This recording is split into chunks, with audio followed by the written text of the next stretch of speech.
Hello everyone, मैं CS Rewa Mundra स्वागत करती हूँ आप सभी का हमारे यूट्यूब चैनल पुस्तक कॉमिक्स पर।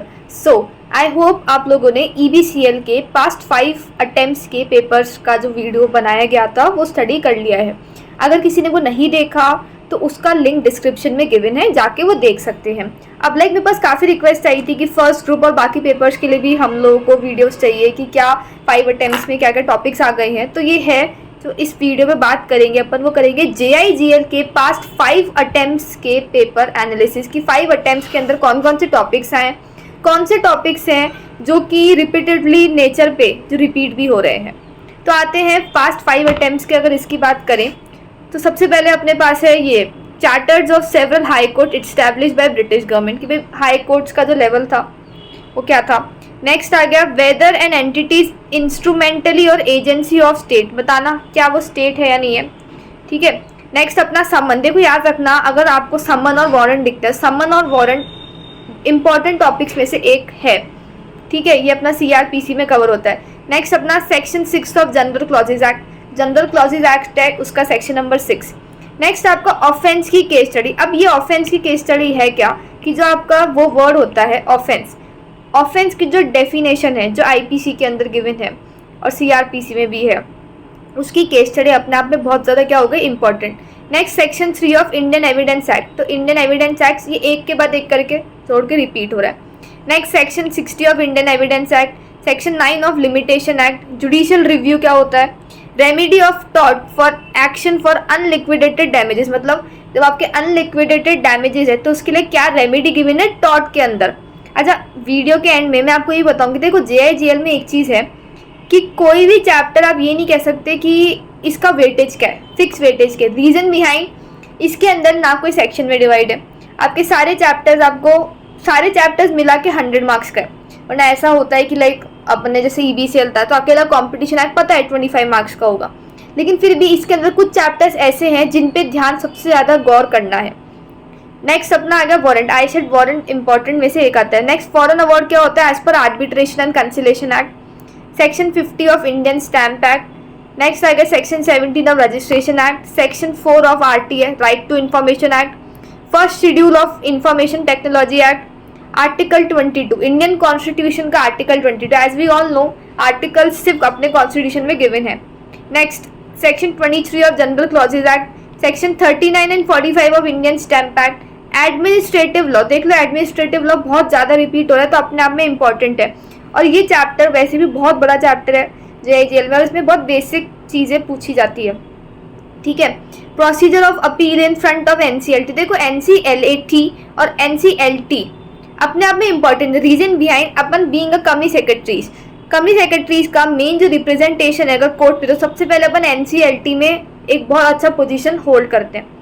ये भी एक बहुत अच्छा स्कोप है आगे, अगर आपको लाइक थोड़ा लॉ फील्ड के अंदर जाना है, आपको लाइक आपका ड्रीम था किस लॉयर बनने वाली कैटेगरी में, तो आप NCLT में अपने आप को रिप्रेजेंट कर सकते हो with CS degree. Presumption and its need, applicability of IT act, section 106 of CRPC, damnum sine injuria injuria sine है डैमडम, ये तो बहुत इंपॉर्टेंट है टॉर्ट के अंदर। ठीक है। नेक्स्ट आ गया section 20 of CPC, whether a statute impose liability the presence और एब्सेंस ऑफ गिल्टी माइंड, मतलब मेंस रिया और एक्टिस रिया वाला concept. Relevance under Indian evidence Act, reason and purpose of Arbitration and conciliation Act, भाई Arbitration and conciliation Act क्यों आया। अगर आप लोगों ने गौर करा होगा ना, अगर आपने EBCL वाला वीडियो भी ढंग से देखा होगा या कोई से भी, इसमें एक चीज़ नोट करना, ये लोग आपसे लॉ का बहुत ज़्यादा इन डेप्थ नहीं देखते। ये आप देखते कि अगर आपने सेक्शन पढ़ा ना, आपने क्या समझा। अगर आप देखो इसने IT एक्ट में जो ये क्वेश्चंस लेते हैं ना, बेसिक चीज़ों पे पूछते हैं। ठीक है। तो जैसे भाई एक एक्ट क्यों बना, सबसे ज़्यादा देखो इंपॉर्टेंट होती है, हमेशा रखना कभी भी लॉ पढ़ो तो ये पढ़ो कि ये लॉ बना क्यों, इसका रीज़न क्या था, ऐसी क्या तकलीफ हो रही थी सोसाइटी में जिस वजह से इस लॉ का जन्म हुआ। ये चीज़ आपको समझ में आ गई ना, आप कोई से भी सेक्शन को बहुत ईजिली समझ सकते हो, चाहे इसको लगाना 3 दिन समझने। खैर अभी अपने पास 3 दिन का टाइम नहीं है, पर स्टिल। नेक्स्ट आ गया statement of Bentham, essentials of federal polity, exemptions to the rule of strict liability के एग्जम्पशंस क्या है लॉ ऑफ टॉर्ट में। Head and rule interpretation of statutes में आपको बहुत सारे दे रखे हैं, आप कैसे इंटरप्रेट करो, उसमें से हेड एंड रूल अपने आप में बहुत इंपॉर्टेंट है। नेक्स्ट है ratio decidendi versus obiter dicta, section 26 of general clauses act, section 12 of limitation act, section 41B of CRPC, remedies available to defendant when ex parte decree is form, जब ex parte decree मतलब एक ही party present है तब करे तो defendant के पास क्या remedies है। Inter territorial extra territorial declaratory presumptive precedents, NCLT की पावर्स क्या है। Section 133 of CRPC, liability of network service provider in IT act, section 20 of right to information act, और अपना आ गया एब्सेंस ऑफ सब्सटेंस वाला section 105 of TOPA. Rylands versus Fletcher, ये भी बहुत इंपॉर्टेंट है। आर्टिकल 51A आपकी DPSP, rule of ejusdem generis, section 11 of IPC, section 420 of IPC cheating, article 23-24 of Indian constitution, ये माइनॉरिटी राइट्स वाला। Kelsen's pure theory of law, rule of interpretation वाला। Liability of master in the act of servant, master की क्या liability है, section 11 of CRPC। Concept of mens rea, rules against bias, section 82 of CRPC, section 120A of IPC। Concept of false imprisonment क्या होता है, temporary injunction क्या होता है, section 6 of Indian evidence act. Maximum period और मिनिमम पीरियड ऑफ लिमिटेशन जो Limitation Act में given है। अबाउट ऑल्टरनेटिव डिस्प्यूट रेजोल्यूशन, ये आपके आर्बिट्रेशन कंसिलेशन एक्ट का। Object of registration of document, constitution of NCLT में क्या कॉन्स्टिट्यूशन है, कितने लोग क्या हैं। Section 13 of right to information Act. Essential test of customs, customs का क्या है as a source of law, custom ने क्या रोल प्ले करा सोर्स ऑफ लॉ में। सेक्शन 405 ऑफ IPC, ये बहुत ज़्यादा रिपीट है इस बार चांसेस है आने के। Rule of harmonious construction in interpretation of statutes, Austin का क्या थ्योरी ऑफ लॉ थी।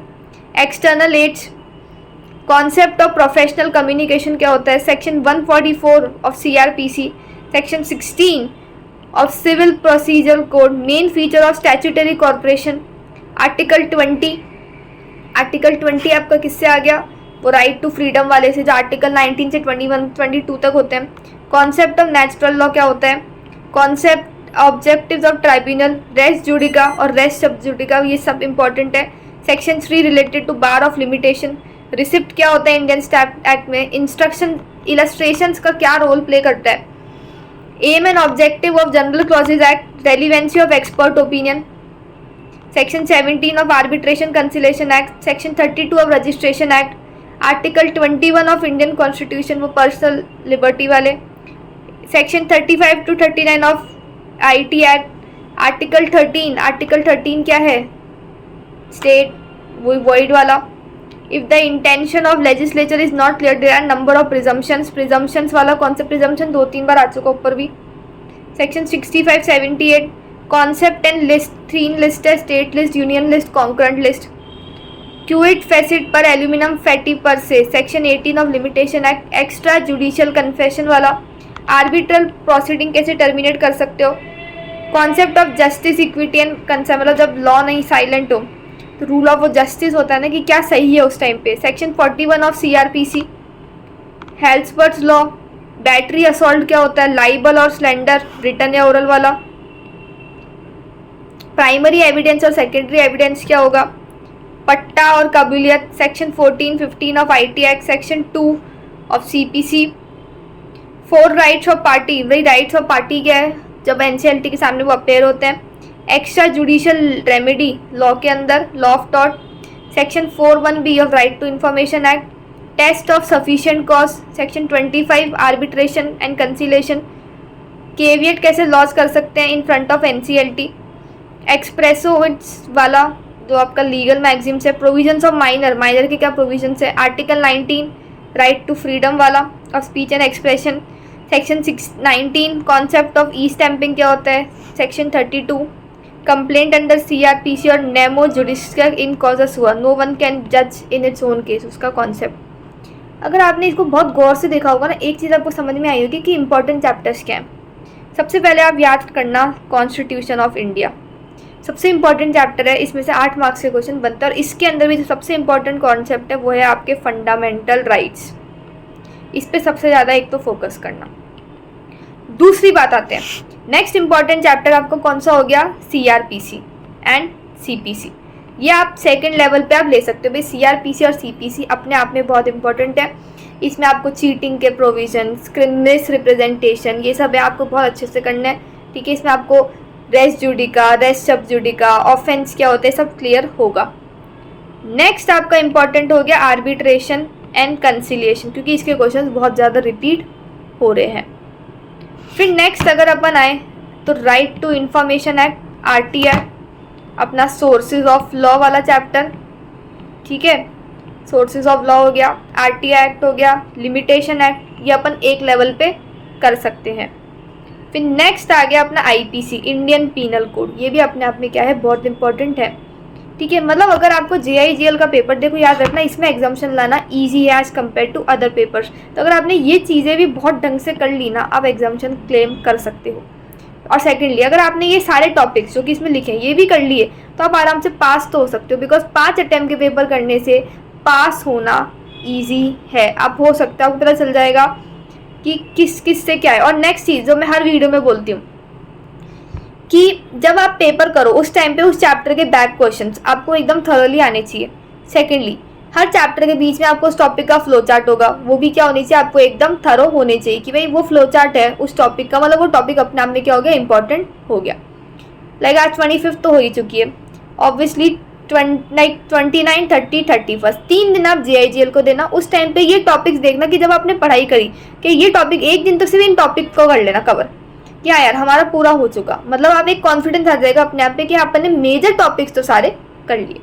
और हाँ, अगर आपको वीडियो पसंद आया है तो वीडियो को लाइक, शेयर और चैनल को सब्सक्राइब करना मत भूलना। Till then bye bye everyone, have a nice day and हाँ डोंट पैनिक। काफ़ी एक्साइटमेंट होता है इस लेवल पे, बहुत एक अलग सी फीलिंग होती है, पेपर कैसा होगा हम कुछ नहीं आता, लेकिन जब अपन एग्जाम में बैठते हैं अपने आप चीज़ें याद आने लग जाती है। Hard work pays off. Bye.